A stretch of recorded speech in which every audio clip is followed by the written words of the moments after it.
One of the critical pieces of navigating a serious illness is having a quarterback, somebody who kind of oversees all aspects of your care. A worst case scenario in some respects might be breast cancer. Your primary care doctor or the gynecologist feels a lump, or you come to them with a lump. Then you get a diagnosis, so you're off to the breast surgeon to remove the lump and look at lymph nodes. And then you're going to get referred to an oncologist. And then not likely, but depending upon the diagnosis, you may need radiation therapy. That's yet another doctor.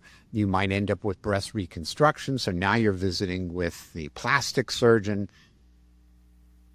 It seems scary not to have one person. I mean, Gail, if you have to have a cancer, a gynecologic cancer in some respects is better from a quarterback standpoint because you are everything. You were the surgeon. You did the big surgery. You're doing the chemo and the immunotherapy. You're, overseeing the radiation therapy. And you're going to be seeing her for the next bunch of years, hopefully the next bunch of decades. But for so many other illnesses, it doesn't naturally fit into one quarterback. Any guidance for folks? Right. I think this is incredibly challenging, and it's definitely one of the reasons that I love gynecologic oncology and I'm happy to be in this field, because you really take ownership of the entire situation from the very beginning. So it is difficult. We're unique in gynecologic oncology that we do the surgery, that we do the chemo, and that we do the surveillance over time.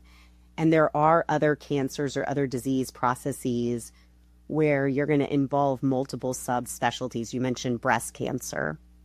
So typically for breast cancer, the medical oncologist would be the quarterback. And it depends on the disease process, but the breast cancer, typically, again, the medical oncologist makes the plan, and they'll tell you based on it's very complex these days, but a whole bunch of different factors. Do you start with a surgery? Do you start with chemo? Do you need radiation? Do you need an oral? And they'll guide you step by step. And then afterwards, they'll tell you who's going to be the one monitoring you over time. All cancers, they're going to follow you over time until you're 5 years cancer-free. And the medical oncologist would take the role of the quarterback. What about your PCP, your primary care doctor? Is there a role in these serious illnesses for them to be the quarterback? Or is it such a unique set of knowledge skills that it would be hard? So in the world of oncology, the PCP can't really be the quarterback. It should be the oncologist. But the PCP still has a really important role, because even when you have cancer, you might have high blood pressure or heart failure or diabetes or any of a number of other medical problems, or you can get sick just like anyone else.